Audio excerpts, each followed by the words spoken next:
Sing kaping 3 niku kurban. Kurbaning lahir, kurbaning batin. Kurbaning lahir menika dana driyah.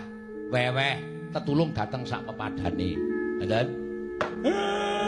Tetulung dateng sak pepadane menehi sandang wong kawudan, menehi payung wong kudanan, menehi buga wong kaluwen. Mongko tanpa pamrih sakniki wis ora enek. Ora enek wong ngekeki tanpa pamrih niku pun mboten nonton. Pun kula tak takon. Ujaring para sepuh nek tanganmu tengen menehi, tanganmu kiwa aja nganti weruh niku gombal wis ora enten.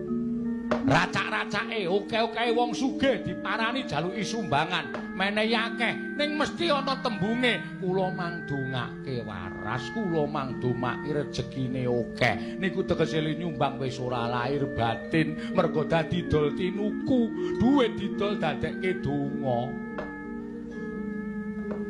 Kok kaya aku ya? Lah. Sampeyan malah krasa dhewe to.